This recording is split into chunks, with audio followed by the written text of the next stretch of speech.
और welcome to Vishal math classes. इस video में हम लोग प्रश्नावली 3.5 के क्वेश्चन नंबर 4 को कवर करेंगे। प्रश्न संख्या 3 तक हम लोग पढ़ चुके हैं थे। इस वीडियो में हम लोग क्वेश्चन नंबर 4 को कवर करेंगे।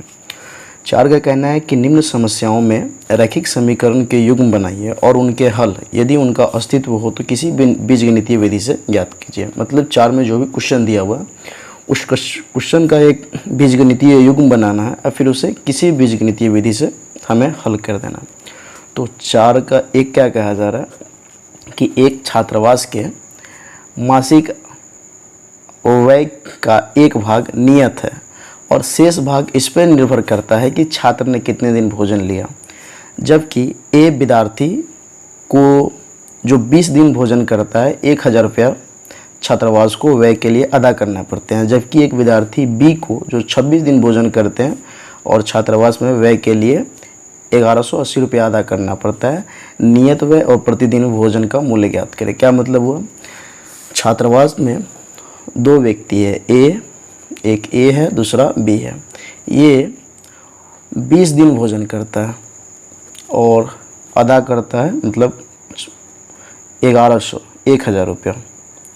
और ये जो बी है ये 26 दिन भोजन करता है और अदा करता है 1180 रुपया। तो ये जो 1000 है, इस 1000 में 20 दिन का भोजन का चार्ज तो लिया ही हुआ है। इसके अतिरिक्त एक नियत भाड़ा लिया जा रहा है। एक भाग नियत है अर्थात नियत भाड़ा लिया जा रहा है। जैसे हम हॉस्टल में रहते हैं तो हॉस्टल चार्ज लगता है और प्लस खाने का चार्ज लगता है। तो ये 20 दिन जो खा रहा है उसका तो चार्ज लगेगा ही और प्लस नियत भाड़ा चार्ज लगा है। फिर इस 26 दिन जो 1180 लिया जा रहा है, इस 1180 में 2 भाड़ा है। एक 26 दिन जो भोजन कर रहा है इस भोजन का चार्ज और प्लस नियत भाड़ा। तो हम पहले नियत भाड़ा को कुछ मान लेंगे और फिर प्रतिदिन भोजन का जो चार्ज है उसको कुछ मान लेंगे एक्स और वाई करके। इस टाइप से मानेंगे कि माना कि छात्रावास का नियत व्यय इक्वल टू एक्स रुपया। माना कि छात्रावास का नियत व्यय इक्वल टू एक्स रुपया, यही नियत भाड़ा हो गया। तथा यहाँ पे फिर लिखा हुआ है प्रतिदिन भोजन का मूल्य तथा प्रतिदिन भोजन का व्यय लिखे या मूल्य लिखे एक ही अर्थ हुआ। तथा प्रतिदिन भोजन का मूल्य या व्यय इक्वल टू वाई रुपया। तो ए नाम का जो व्यक्ति है ना ये 20 दिन भोजन करता है। तो प्रतिदिन मतलब एक दिन का भोजन का जो चार्ज है वाई रुपया है तो 20 दिन का हो जाएगा 20 वाई रुपया। अब फिर नियत भाड़ा तो फिक्स है, सबको देना है तो नियत भाड़ा एक्स रुपया। तो एक्स रुपया अब प्लस 20 वाई रुपया का दोनों मिलकर 1000 रुपया हो जाता है। मतलब नियत भाड़ा और प्लस प्रतिदिन भोजन का मूल्य। तो एक दिन भोजन का मूल्य वाई रुपया है तो 20 दिन का हो जाएगा 20 वाई। तो इसीलिए प्रश्न से नियत अब प्लस प्रत्येक नियत भाड़ा मतलब एक्स रुपया अब प्रत्येक दिन का हो जाएगा वाई रुपया। तो 20 दिन भोजन करता है तो 20 वाई रुपया इक्वल टू 1000 रुपया। इसमें भी रुपया था, ये दोनों रुपया था, रुपया कॉमन निकल कर अपना कट जाएगा। ये एक समीकरण हो गया एक। फिर पुनः प्रश्न से दूसरा व्यक्ति जो बी है वो 26 दिन भोजन करता है। तो 26 दिन भोजन में कुछ और नहीं, नियत भाड़ा एक्स रुपया और प्लस एक दिन का चार्ज है वाई रुपया। तो 26 दिन का हो जाएगा 26 वाई रुपया। तो एक्स रुपया और प्लस 26 वाई रुपया इक्वल टू 1180 रुपया। तो पुनः प्रश्न से x plus 26 y equal to 1180 समीकरण हो गया 2। अब समीकरण 1 और 2 को हमें सरल करके एक्स वाई का मान बताना है। सिंपल सा देखा जाए समीकरण 1 में से अगर 2 घटा देते हैं एक्स वाला टर्म कट जाएगा। तो लिखेंगे क्या? इसीलिए समीकरण 1 माइनस समीकरण 2 से समीकरण 1 हो गया x plus 20 y equal to 1000 और फिर समीकरण 2 है x plus 26 y equal to 1180। घटाएंगे तो सब प्लस में हो जाएगा, सब माइनस। प्लस का एक्स है माइनस का एक्स कट जाएगा। प्लस का 20 वाई माइनस का 26 वाई, माइनस 26 वाई में से प्लस 20 वाई चला जाएगा तो हो जाएगा माइनस का 6y इक्वल टू, फिर प्लस का 11 और माइनस का 1180। 1180 में से प्लस का 1000 चला जाएगा तो माइनस 180, माइनस से माइनस कट गया, 6 से 180 कट जाएगा, कितना बार, तो ये 30 बार में कट जाएगा, इसीलिए y इक्वल टू आ गया 30। अब यही y का मान या तो समीकरण 1 में या फिर समीकरण 2 में डाल देंगे, लिखेंगे इसीलिए समीकरण 1 से। तो समीकरण 1 देखा जाए तो क्या है, x प्लस 20y, तो 20 गुने y के जगह पे हो जाएगा 30 इक्वल टू 1000। फिर x का हो गया x प्लस 20 गुने 30 करेंगे तो ये हो जाएगा 600 इक्वल टू हो गया 1000, ये प्लस का 600 इधर आएगा तो माइनस का 600, तो x इक्वल टू हो जाएगा 1000 माइनस 600, इसीलिए देखा जाए x इक्वल टू आ गया 400। तो x का वैल्यू हो गया 400, y का वैल्यू हो गया 30। तो x को हम क्या माने थे, तो छात्रावास का नियत व्यय, तो लास्ट में लिखेंगे अतः, माना की के जगह पे अतः कर देंगे, अतः छात्रावास का नियत व्यय इक्वल टू x रुपया, x रुपया लिख कर जस्ट उसके नीचे लिख दीजिएगा 400 रुपया। फिर तथा प्रतिदिन भोजन का मूल्य बराबर y रुपया, तो फिर बराबर देकर लिखिएगा y रुपया और उसके नीचे लिख दीजिएगा 30 रुपया, इस टाइप से अतः लिख लीजिएगा। ये प्रश्न 4 का 1 हो गया। फिर आगे हम लोग प्रश्न संख्या 4 का 2 देखते हैं। तो कह रहा है एक भिन्न 1/3 हो जाती है जब उसके अंश से 1 घटाया जाता है, ठीक है, और वह 1/4 हो जाती है जब अंश में हर में 8 जोड़ दिया जाता है। तो भिन्न ज्ञात करें। तो सबसे पहले तो भिन्न का हमें ना अंश पता है ना ही हर पता है, तो मान लेंगे, लिखेंगे क्या, माना कि भिन्न का अंश इक्वल टू x तथा हर इक्वल टू y, इसीलिए अभिष्ट भिन्न इक्वल टू अंश बटा हर। ये भिन्न हो गया। अब प्रश्न से देखिए, पहला कथन को देखते हैं, इसीलिए प्रश्न से पहला कथन में ये कहा जा रहा है कि भिन्न 1/3 हो जाती है कब, जब उसके अंश में से 1 घटाया जाता है। तो अंश हो गया x, अंश में से 1 घटा दिए, हर अपने जगह पे ज्यों का त्यों है, तो ऐसा करने से भिन्न 1/3 हो जाता है। अब इसको पहले सरल करना होगा, तो सरल करने के लिए क्रॉस मल्टीप्लिकेशन करेंगे। x माइनस 1 में जब 3 से गुना करेंगे तो हो जाएगा 3x minus 3 × 3 equal to y गुना 1 हो गया y। ये प्लस का y इधर आएगा तो माइनस का y, ये माइनस का 3 इधर जाएगा तो प्लस का 3, तो फिर क्या हो जाएगा 3x minus y equal to 3, समीकरण 1। फिर पुनः प्रश्न से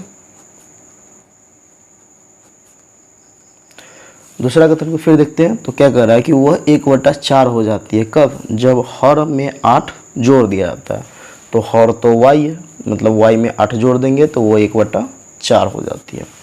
तो पुनः प्रश्न से अंश अपने जगह पे, हर में इस बार 8 जोड़ दिए तो हो गया 1/4। फिर इसे ही सरल करना है हमें। तो सरल करने के लिए फिर से क्रॉस मल्टीप्लिकेशन करेंगे। तो x में 4 से गुना करेंगे तो 4x equal to y plus 8 में 1 से गुना होगा तो y प्लस 8, ये प्लस का y इधर आएगा तो माइनस का y। तो समीकरण क्या बन गया 4x minus y equal to 8, समीकरण 2। अब यही समीकरण 1 और 2 को हल करना है। तो देखा जाता है समीकरण 1 और 2 में यहाँ भी माइनस का y, यहाँ भी माइनस का y, सिंपल 1 में से 2 घटा देंगे तो y वाला पद क्या होगा, कट जाएगा। तो लिखेंगे क्या, इसीलिए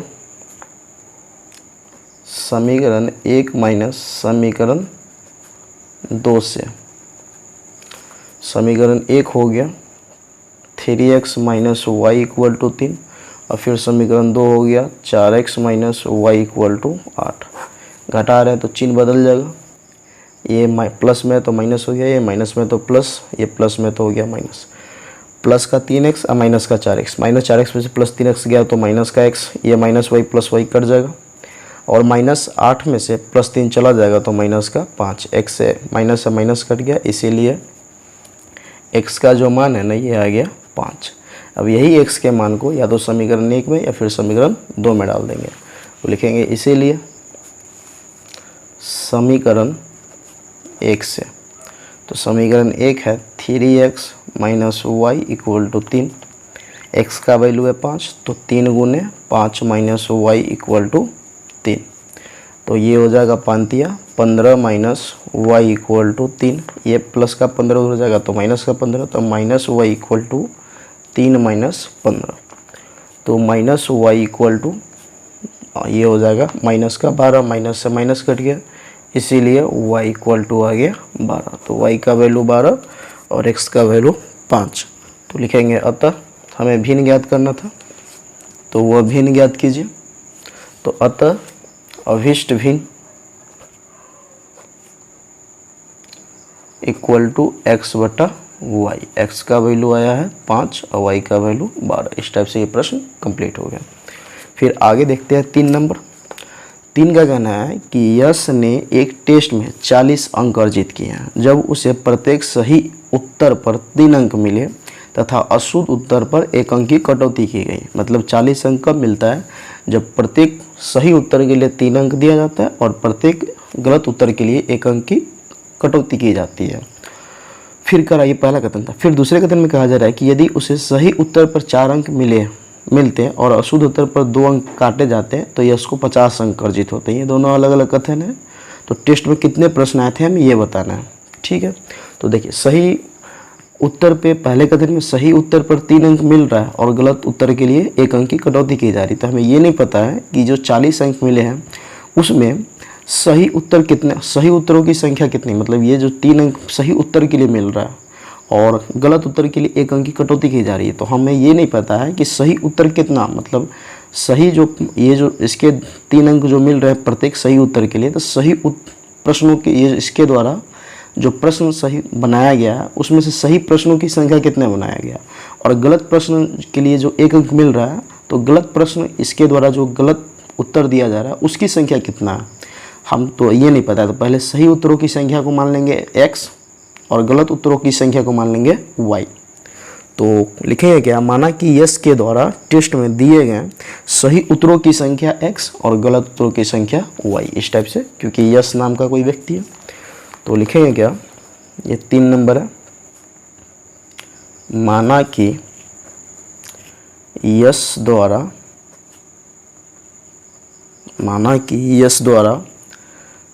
टेस्ट में दिए गए सही उत्तरों की संख्या इक्वल टू x तथा गलत उत्तरों की संख्या equal to y।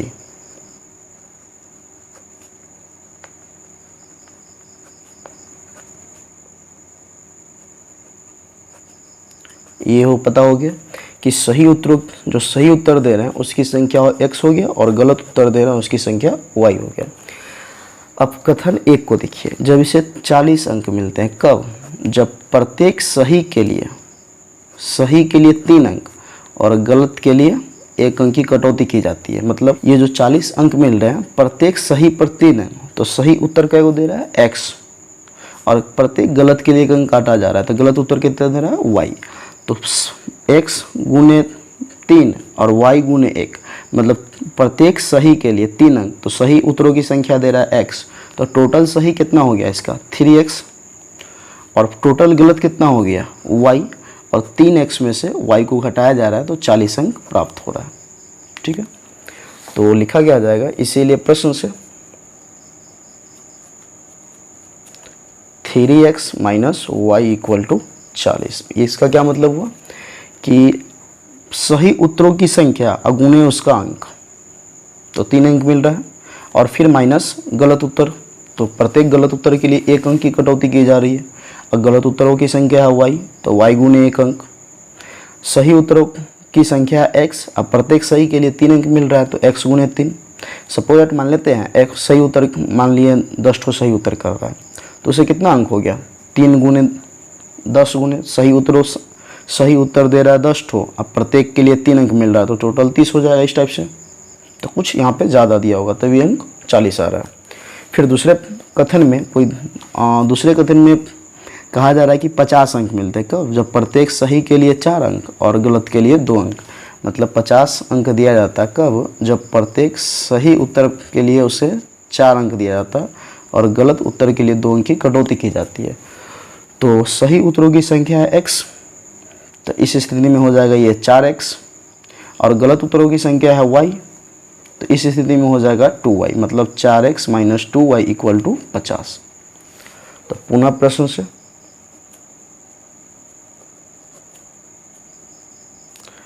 4x minus 2y equal to 50। देखा जाए तो इसमें 2 कॉमन आ रहा है, 2 को कॉमन निकाल देंगे तो 2 कॉमन निकल जाएगा, तो हो जाएगा 2x minus y equal to 50। 2 से 50 कट जाएगा 25 बार, तो समीकरण हो गया 2x minus y equal to 25, समीकरण 2। ये हो गया समीकरण 1। अब समीकरण 1 में से सिंपल समीकरण 2 को घटाएंगे तो फिर से माइनस वाई और माइनस वाई कट जाएगा। लिखेंगे क्या, इसीलिए समीकरण 1 माइनस समीकरण 2 से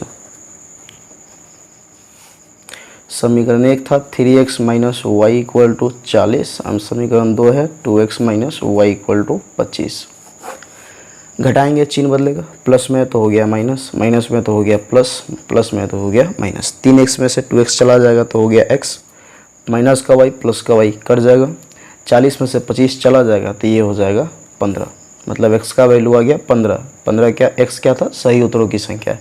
अब यही x का मान समीकरण 1 में या फिर समीकरण 2 में डाल देंगे, तो लिखेंगे इसीलिए समीकरण 2 से। तो समीकरण 2 है 2x minus y equal to 25। x के जगह पे हम लोग 15 डालेंगे तो 2 गुने 15 माइनस वाई इक्वल टू 25। 15 दूना हो जाएगा 30 माइनस वाई इक्वल टू 25, ये प्लस का 30 उधर जाएगा तो माइनस का, तो minus y equal to 25 minus 30, तो y इक्वल टू हो जाएगा माइनस वाई इक्वल टू हो जाएगा माइनस का 5, माइनस से माइनस कट गया, इसीलिए y इक्वल टू आ गया 5। तो x का वैल्यू 15 और y का वैल्यू 5। तो x क्या था, सही उत्तरों की संख्या, और y क्या था, गलत उत्तरों की संख्या। तो इसका अतः कैसे लिखेगा, जैसे माना की लिखे थे उसी टाइप से अतः लिख देना है।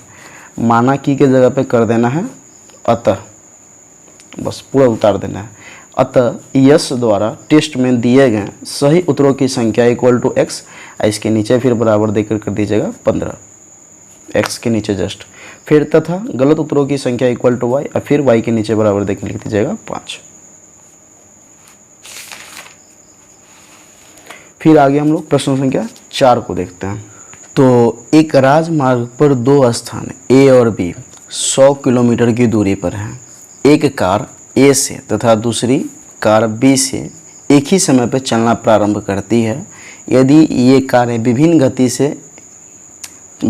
चालों से अर्थात गति से एक ही दिशा में चलती है तो वो 5 घंटे पश्चात मिलती है।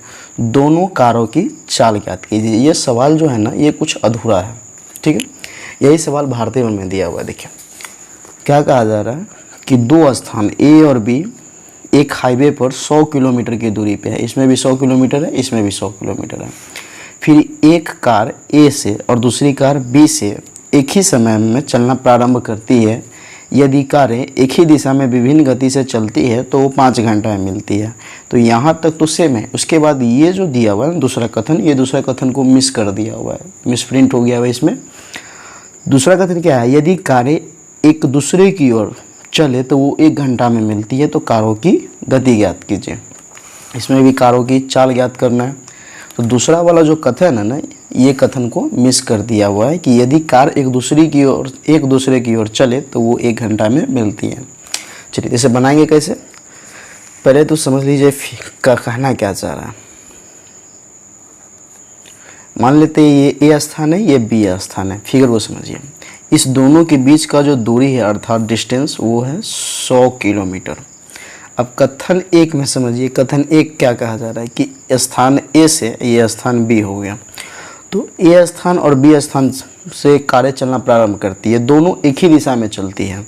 मतलब सपोज एट यहाँ से कार चल रहा है B के तरफ और बी भी चल रहा है इसी दिशा में। सपोज बी यहाँ तक आया, ये समय ले रहा है 5 घंटे का, तो 5 घंटा में बी इस दिशा में चला तो यहाँ तक दूरी तय किया, और पाँच ही घंटा में ए स्थान से जो कार चल रहा है वो 5 घंटे में इतना दूरी को तय कर रहा है।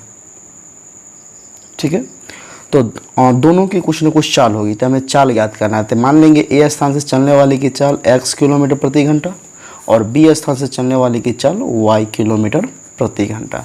तो इस कथन में देखा जाए, पहले कथन में तो समय दिया हुआ है 5 घंटा और दोनों के बीच की जो दूरी है ना वो 100 किलोमीटर है। ए बी स्थान से मान लेते हैं इस दिशा में चला तो 5 घंटे में इतना कुछ न कुछ दूरी तय किया होगा। ए स्थान से भी जो चल रहा है वो 5 घंटा में कुछ न कुछ दूरी तय किया गया होगा। लेकिन देखा जाए कि ए के संपूर्ण दूरी में से बी का अगर दूरी घटा देते हैं तो वो 100 किलोमीटर के बराबर हो जाएगा। पहला कथन यही कर रहा है, तो इस कथन को पहले हम लोग सरल करते हैं। अब हमें ये नहीं पता है कि ए स्थान से चलने वाली की चाल क्या है या बी स्थान से चलने वाली की चाल क्या है। तो ए स्थान से चलने वाली की चाल इतना और बी स्थान से चलने वाली की चाल इतना। तो देखा जाए चाल पता हो गया, समय पता है, लेकिन ये नहीं पता है कि 5 घंटा में ए स्थान से चलने वाला कितना दूरी तय कर रहा है और 5 घंटा में बी स्थान से चलने वाला कितना दूरी कर रहा है। लेकिन ये देखा जाए तो ए स्थान से जितना भी दूरी तय कर रहा होगा उस संपूर्ण दूरी में से अगर बी का दूरी हम घटा देते हैं तो 100 किलोमीटर के बराबर है। तो सबसे पहले बनाने के लिए सबसे पहले लिखना क्या होगा, लिखेंगे माना कि ए स्थान से चलने वाले कार की चाल इक्वल टू x किलोमीटर प्रति घंटा तथा बी स्थान से चलने वाले कार की चाल इक्वल टू y किलोमीटर प्रति घंटा। ठीक है, अब देखा जाए तो ए और बी के बीच की दूरी दिया हुआ है। ठीक है, तो इस दूरी का यूज हम लोग आगे करेंगे। अब कथन 1 में देखा जाए तो कथन 1 में कहा जा रहा है ए और बी के बीच की दूरी 100 किलोमीटर। उसके बाद कह रहा है कि एक कार ए से तथा दूसरी कार बी से एक ही समय में चलना प्रारंभ करती है। एक कार विभिन्न गति से चलती है तो एक ही दिशा में चलती है तो 5 घंटे में कुछ दूरी तय करती है। तो हम अब ये ज्ञात करेंगे कि इस ए स्थान से चलने वाली जो कार है 5 घंटा में कितना दूरी तय करती है और बी स्थान से चलने वाली जो कार है वो 5 घंटा में कितना दूरी तय करती है। ठीक है, तो लिखेंगे इसीलिए ए स्थान से चलने वाले कार द्वारा 5 घंटे में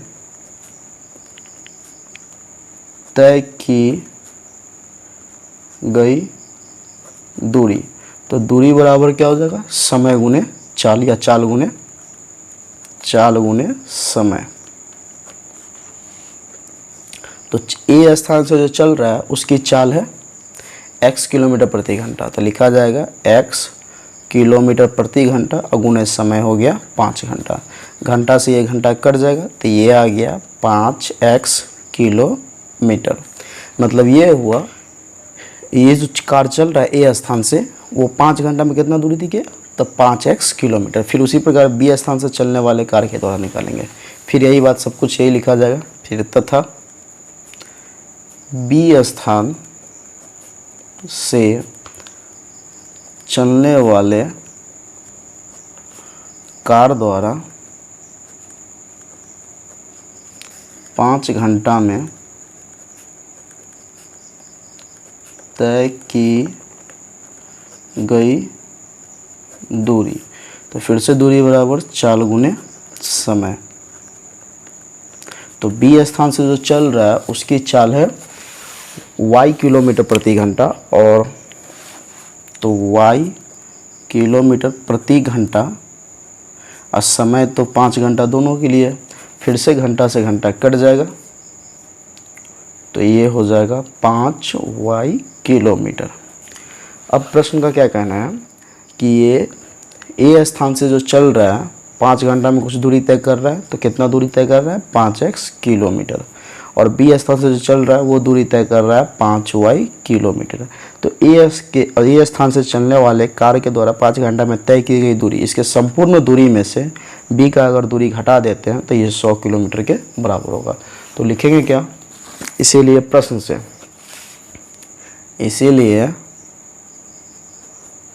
से 5x kilometre minus 5y kilometre बराबर 100 किलोमीटर। किलोमीटर अपना कॉमन निकल जाएगा, कट जाएगा, और 5 भी कॉमन निकल जाएगा, तो ये हो जाएगा x minus y equal to 100। 5 से 100 कटेगा 20 बार, 20 पंचे 100, समीकरण हो गया x minus y equal to 100, समीकरण 1। पहला कथन था, ये कथन 1 था। अब कथन 2 ये कहा जा रहा है कि वो दोनों, मान लेते ए स्थान और ये हुआ बी स्थान, वो दोनों एक ही दिशा में चल रहा है, विभिन्न दिशा में चल रहा है। एक ही दिशा में तो ये हो गया, विभिन्न दिशा मतलब ए चला बी की ओर और बी चला ए की ओर, तो ये दोनों मिल जाते हैं कितने देर में, तो 1 घंटा में मिल जाता है। समय लेता है 1 घंटा। तो फिर हमें ज्ञात करना पड़ेगा, जैसे इसमें 5 घंटा समय 5 घंटा ले रहा था, तो 5 घंटा में तय की गई दूरी अब 1 घंटा ले रहा है। तो फिर से ज्ञात करना पड़ेगा ए स्थान से चलने वाले कार्य के द्वारा 1 घंटा में तय की गई दूरी और बी स्थान से चलने वाले कार्य के द्वारा 1 घंटा में तय की गई दूरी। इस दोनों की दूरी का जो योग होगा 100 किलोमीटर के बराबर होगा। तो फिर उससे भाषा उसी टाइप से लिखा जाएगा। फिर लिखेंगे पुनः ए स्थान से चलने वाले कार के द्वारा 1 घंटा में तय की गई दूरी, तो दूरी बराबर फिर से चाल गुने समय। तो चाल तो उतना ही है x किलोमीटर प्रति घंटा, लेकिन इस बार समय है 1 घंटा। फिर से घंटा से घंटा कट जाएगा, तो 1 से x में गुना करेंगे तो हो जाएगा x किलोमीटर। फिर तथा बी स्थान से चलने वाले कार के द्वारा 1 घंटा में तय की गई दूरी इक्वल टू फिर से चाल गुने समय। तो चाल तो है बी स्थान से चलने वाले का y किलोमीटर प्रति घंटा, समय 1 घंटा। फिर से घंटा से घंटा कट गया, 1 गुने y हो जाएगा y किलोमीटर। अब हमें ये पता है कि ए स्थान से जो चल रहा है 1 घंटा में कितना दूरी तय कर रहा है, और जो बी स्थान से चल रहा है 1 घंटा में कितना दूरी तय कर रहा है। इस दोनों की दूरी का जो योग होगा 100 किलोमीटर के बराबर होगा। तो पुनः प्रश्न से x kilometre plus y kilometre equal to 100 kilometre. क्या मतलब हुआ, ए स्थान से चलने वाले कार के द्वारा 1 घंटा में तय की गई दूरी तो x किलोमीटर, और बी स्थान से चलने वाले कार के द्वारा 1 घंटा में तय की गई दूरी तो y किलोमीटर। इस दोनों दूरी का जो योग होगा 100 किलोमीटर के बराबर होगा। किलोमीटर अपना कॉमन निकल कर कट जाएगा, x plus y equal to 100। पहला समीकरण, दूसरा समीकरण हो गया। और पहला समीकरण था आपका x minus y equal to 100। Simple अगर समीकरण 1 और 2 को जोड़ दे तो y वाला पद कट जाएगा।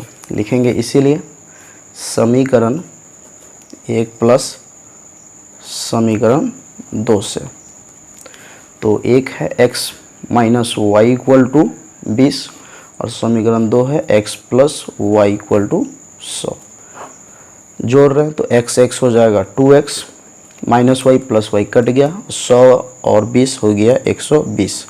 2 से 120 कट जाएगा 60 बार, तो x का वैल्यू आ गया, इसीलिए x इक्वल टू आ गया 60। फिर तथा अब यही x का मान हम लोग समीकरण 1 में या फिर समीकरण 2 में डाल देंगे। तो समीकरण 2 में डाल देते हैं x plus y equal to 100, इसीलिए समीकरण 2 से x plus y equal to 100, x के जगह पे 60 डालेंगे तो हो जाएगा 60 plus y equal to 100। Plus का 60 उधर गया तो माइनस का 60, तो 100 माइनस 60, इसीलिए y इक्वल टू 40।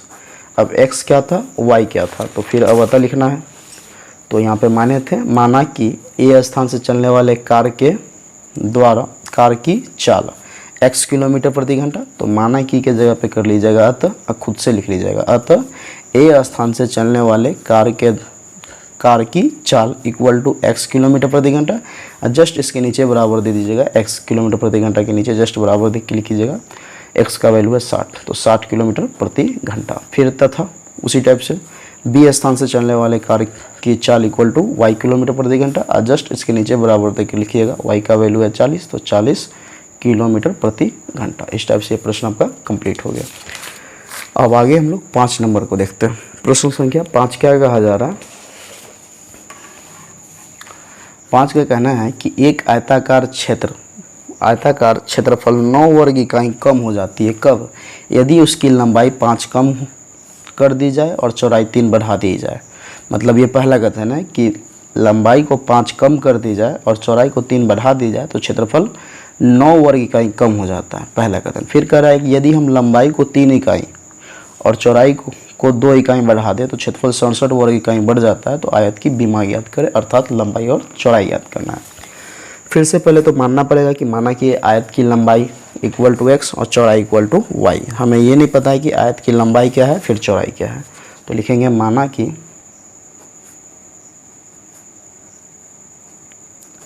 आयत की लंबाई इक्वल टू x तथा चौड़ाई इक्वल टू y।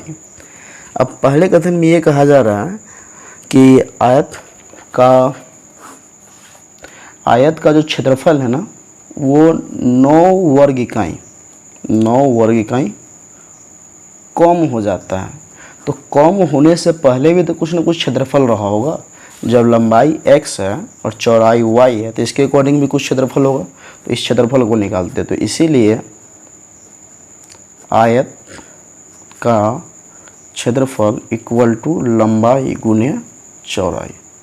तो हो जाएगा, ये इकाई कर लीजिएगा, ये भी इकाई कर लीजिएगा। तो ये हो जाएगा x गुने y। तो x गुने y हो गया x इंटू वाई वर्ग इकाई। इकाई गुने इकाई हो गया वर्ग इकाई। अब पहले कथन को समझिए। अब पहला कथन का ये कहना है कि लंबाई को 5 कम और चौड़ाई को 2 बढ़ा देने पर क्षेत्रफल जो होता है ना, यही ना, लंबाई को 5 कम और चौड़ाई को 3 बढ़ा दिया जाता है। चौड़ाई को 3 बढ़ा देने पर क्षेत्रफल 9 वर्ग इकाई कम जाता है। मतलब पहले जो लंबाई है x, इस लंबाई को 5 कम कर दिया जाता है और पहले जो चौड़ाई है इसको 3 बढ़ा दिया जाता है। तो 3 बढ़ा देने पर क्षेत्रफल जो है ना वो 9 वर्ग इकाई कम हो जाता है। तो पहले तो हम देखें कि इस आयत, सपोज ये आयत है, इसकी लंबाई x है, चौड़ाई y है, लंबाई x चौड़ाई y। अब इस आयत की लंबाई को बढ़ाएं चाहे घटाएं, चाहे चौड़ाई को बढ़ाएं चाहे घटाएं, इस आयत में परिवर्तन आ जाएगा। तो लिखेंगे क्या, आयत की नई लंबाई। तो लंबाई को क्या करना है, 5 घटाना है, तो x माइनस हो जाएगा 5 इकाई, तथा चौड़ाई को 3 बढ़ाना है तो चौड़ाई हो जाएगा x प्लस वाई प्लस 3 इकाई। ऐसा करने से जो क्षेत्रफल होता है ना, क्षेत्रफल वो कितना हो जाता है, 9 वर्ग इकाई कम जाता है पहले के तुलना में। तो आयत की लंबाई इतना है, चौड़ाई इतना है, तो इसके अकॉर्डिंग भी कुछ ना कुछ क्षेत्रफल होगा। तो इस क्षेत्रफल को निकालते थे, इसीलिए नई आयत का क्षेत्रफल, ये जो आयत है अब ये बदल गया, इसकी लंबाई कुछ है और चौड़ाई कुछ आ गया।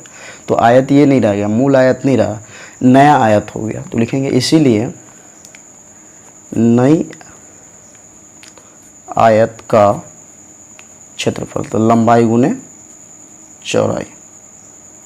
तो लंबाई का वैल्यू है x माइनस 5 और चौड़ाई का वैल्यू है y प्लस 3। इसे हम लोग तोड़ लेते हैं यहीं पे, नहीं तो आगे हमें तोड़ना पड़ेगा। तो x गुने y हो जाएगा xy, x में प्लस 3 से गुना करेंगे तो ये हो जाएगा प्लस का 3x, और माइनस y, माइनस से 5 में गुना करेंगे, -5 से y में, तो -5y, फिर -5 दिया 15। इतना वर्ग इकाई हो गया। ठीक है, अब प्रश्न का क्या कहना है कि लंबाई को 5 घटाने और चौड़ाई को 3 बढ़ाने से जो क्षेत्रफल है ना वो 9 वर्ग इकाई कम जाता है पहले के तुलना में। तो पहले कितना है x इंटू वाई, तो लंबाई घटा दिए और चौड़ाई बढ़ा दिए। ऐसा करने से ये जो क्षेत्रफल है ना, ये क्षेत्रफल इससे 9 कम है, मतलब ये 9 कम है, ये 9 अधिक है। तो दोनों को तुलना करें तो ये 9 ज़्यादा हो गया और ये 9 कम है। तो या तो इसमें 9 जोड़ दीजिए या नहीं तो इसमें से 9 घटा देंगे। लिखेंगे इसीलिए प्रश्न से नया जो क्षेत्रफल है x माइनस वाई, नए आयत का x minus Y plus 3x minus 5y minus 15 plus 3x minus 5y minus 15 इतना वर्ग इकाई। ये जो क्षेत्रफल है ना मूल क्षेत्रफल से 9 कम है। मूल क्षेत्रफल है x इंटू वाई वर्ग इकाई। तो ये जो है ना इससे ये 9 कम है, ये 9 ज़्यादा है। तो अगर इसमें भी 9 घटा दें, 9 वर्ग इकाई घटा दें, तो अब दोनों का वैल्यू क्या हो गया, इक्वल हो गया। देखा जाए तो वर्ग इकाई कॉमन निकल कर अपना कट जाएगा, ये ना भी लिखते तो भी चलता। ठीक है, अब इस ब्रैकेट को तोड़ेंगे तो देखा जाए तो xy plus 3x minus 5y minus 15 equal to xy minus 9। देखा जाए इसमें कुछ कटने वाला है, गौर से देखा जाए तो कुछ कटेगा। xy से xy कट गया, कटने के बाद 3x माइनस 5y, ये माइनस 15 उधर जाएगा तो प्लस का 15, तो माइनस 9 प्लस 15।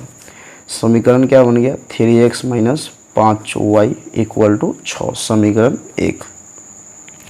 अब फिर पुनः प्रश्न का फिर आगे प्रश्न का ये कहना है कि लंबाई और चौड़ाई दोनों को बढ़ा दिया जाता है। मतलब लंबाई, यदि लंबाई को 3 और चौड़ाई को 2 बढ़ा दिया जाता है तो उस स्थिति में क्षेत्रफल 67 वर्ग इकाई बढ़ जाता है। तो इस बार लंबाई को 3 बढ़ा देना है, तो डायरेक्ट हम लोग कर सकते हैं पुनः प्रश्न से। लंबाई पहले x तो लंबाई को 3 बढ़ा देना है, और चौड़ाई है y तो चौड़ाई को 2 बढ़ा देना है। ऐसा करने से क्षेत्रफल जो है पहले x इंटू वाई, ये इससे ये जो क्षेत्रफल है ये नए का हो गया, मतलब लंबाई गुने चौड़ाई। तो ये नया क्षेत्रफल है ना इससे 67 ज़्यादा है, मतलब ये 67 ज़्यादा है, ये 67 कम है। अगर इसमें भी 67 हम जोड़ दें तो अब दोनों का वैल्यू बराबर हो गया। देखिए ये मूल आयत का क्षेत्रफल था, ये आयत की लंबाई को 3 बढ़ाने और चौड़ाई को 2 बढ़ाने पर ये क्षेत्रफल हो गया लंबाई गुने चौड़ाई। तो ये जो क्षेत्रफल है ना इस क्षेत्रफल से 67 अधिक था, इसमें 67 जोड़ दिए, दोनों का वैल्यू बराबर हो गया। अब इसे तोड़ लेंगे तो x गुने वाई हो गया xy, ये डायरेक्ट हो गया। नहीं तो हम फिर निकाल सकते थे नए आयत की लंबाई बराबर x प्लस 3, फिर नए आयत की चौड़ाई y प्लस 2, इसीलिए नए आयत का क्षेत्रफल इतना लंबाई गुने चौड़ाई। फिर उसको कैसे यहाँ पे तोड़े थे, यहाँ पे तोड़े थे, उसी टाइप से हम चाहते तो तोड़ भी सकते थे, या नहीं तो इसको भी डायरेक्ट हम लोग बना सकते थे। तो ये हम समझा दिए, उसके बाद इसमें डायरेक्ट कर सकते हैं कवर। अब इसे तोड़ते हैं तो x गुने वाई हो जाएगा xy प्लस x में 2 से गुना करेंगे तो 2x, 3 से y में तो प्लस का 3y प्लस 3 दूना 6 इक्वल टू हो गया xy प्लस 67। xy से xy कट गया तो समीकरण हो गया 2x plus 3y equal to 67 minus 6, ये प्लस का 6 इधर आया तो माइनस का 6। समीकरण प्राप्त हुआ 2x plus 3y equal to 61, समीकरण 2। अब समीकरण 1 को देखिए और समीकरण 2 को देखिए, दोनों को हल करने के लिए क्या किया जाए। अगर हम x को काटें तो यहाँ 3 है, यहाँ 2 है, तो समीकरण 2 में गुना कर देंगे 3 से, और समीकरण यहाँ 2 है तो समीकरण 1 में गुना कर देंगे 2 से, और दोनों प्लस में है तो घटा देंगे।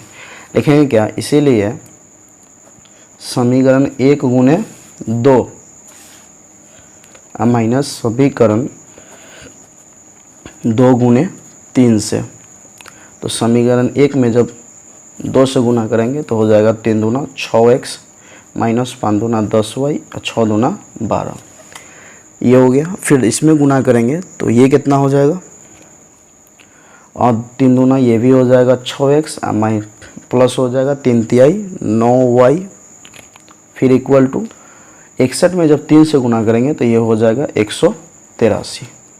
हम घटा रहे हैं तो घटाएंगे तो चिन्ह बदलेगा, प्लस में तो हो गया माइनस, प्लस में तो माइनस, प्लस में तो माइनस, प्लस का 6x माइनस का 6x कट गया, प्लस का 10y माइनस का 9y, ये हो गया माइनस का 19y इक्वल टू माइनस 183 में से 12 घट जाएगा तो ये आ जाएगा माइनस 171, माइनस से माइनस कटेगा और 19 से 71 कटेगा 9 बार, 19 9 171, तो इसीलिए y इक्वल टू आ गया 9। अब यही y का मान समीकरण 1 में डालेंगे, तो इसीलिए समीकरण 1 से,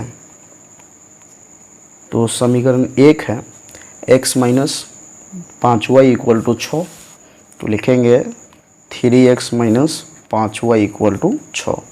y के जगह पर 9 डालेंगे तो 3x माइनस 5 गुने 9 इक्वल टू 6, तो 3x माइनस 45 इक्वल टू 6, तो 3x इक्वल टू 6 प्लस 45, तो 3x इक्वल टू 51, 3 से 51 कट जाएगा 17 बार, इसीलिए x इक्वल टू आ गया 17।